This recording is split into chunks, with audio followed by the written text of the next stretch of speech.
விபத்தில்லா தீபாவளியை கொண்டாட வழிகாட்டு நெறிமுறைகளை வெளியிட்டுள்ளது பொது சுகாதாரத்துறை. இது பற்றிய கூடுதல் தகவல்களை செய்தியாளர் தாய்மானவன் விவரிக்க கேட்போம்.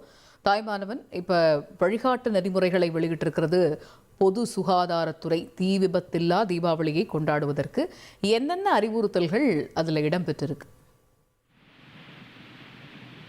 தீ விபத்தில்லாத தீபாவளிக்கு செய்ய வேண்டிய மற்றும் செய்யக்கூடாதவை குறித்து தற்போது பொது சுகாதாரம் மற்றும் நோய் தடுப்பு துறையுடைய இயக்குனர் சோமசுந்தரம் மாவட்ட மருத்துவ அதிகாரிகளுக்கு ஒரு சுற்றறிக்கையை வழங்கியிருக்கிறார்.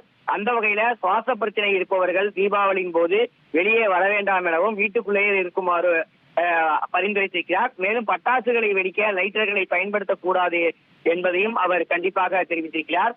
பொது மக்களுக்கு பொது சுகாதாரம் மற்றும் நோய் தடுப்பு துறை இயக்குநர் சோமசுந்தரம் பல்வேறு வழிகாட்டுதல்களை வெளியிட்டிருக்கிறார். குறிப்பாக செய்ய வேண்டியவையாக தீபாவளி கொண்டாட்டத்தின் போது குழந்தைகளுடைய பாதுகாப்பிற்கு முன்னுரிமை அளிக்கப்பட வேண்டும் எனவும், திறந்த வெளியில பட்டாசு வெடிப்பதற்கு முன்பு சுற்றி எரியக்கூடிய பொருள் எதுவும் இல்லை என்பதை உறுதிப்படுத்திக் கொள்ள வேண்டும் எனவும், தீபாவளியின் போது சுவாச பிரச்சனை இருப்பவர்கள் வீட்டுக்குள்ளே இருக்க வேண்டும் எனவும், வெளியே வரக்கூடாது, விபத்து ஏற்பட்டால் உடனடியாக தண்ணீர் வாளிகள் மற்றும் போர்வையை கொண்டு தயாராக வைத்துக் கொண்டு அதன் மூலமாக தேவையான முதலுதவியை மேற்கொள்ள வேண்டும். பயன்படுத்தப்பட்ட பட்டாசுகளை வாளி தண்ணீர்ல போட்டு அப்புறப்படுத்த வேண்டும். இல்லையெனில் யாரேனும் மிதித்து கால்களில் காயம் பெறுவதற்கான வாய்ப்பு இருப்பதால பட்டாசுகளை வெடித்த பிறகு ஒவ்வொரு முறையும் சோப்பு மற்றும் தண்ணீர்ல கைகளை நன்றாக கழுவ வேண்டும் உள்ளிட்ட வழிகாட்டுதல்களை வெளியிட்டிருக்கிறார்.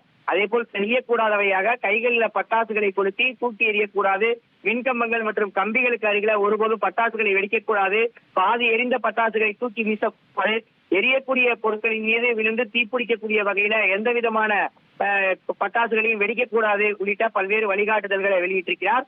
மேலும் உடனடியாக முதலுதவி மற்றும் சிகிச்சை வேண்டும் என்றால் அருகில் இருக்கக்கூடிய அரசு மருத்துவமனைகளை அணுகிட அதற்கான நடவடிக்கை எடுக்குமாறும் வலியுறுத்தியிருக்கிறார். தொடர்ந்து 2 நாட்களும் மருத்துவர்கள் மற்றும் மருத்துவமனை பணியாளர்கள் தயார் நிலையில் இருக்குமாறும் மருத்துவம் சார்ந்த ஒரு உத்தரவும் வழங்கப்பட்டிருப்பது குறிப்பிடத்தக்கது. விரிவான விவரங்களுக்கு நன்றி தாய்மானவன். தீ விபத்தில்லா தீபாவளி என்பதே பிரதான நோக்கமாக இருக்கிறது. அந்த வகையில் பொது சுகாதாரத்துறை வெளியிட்டிருக்கக்கூடிய அந்த வழிகாட்டு நெறிமுறைகளை பின்பற்றி தீ விபத்தில்லா தீபாவளியை கொண்டாடுவோம்.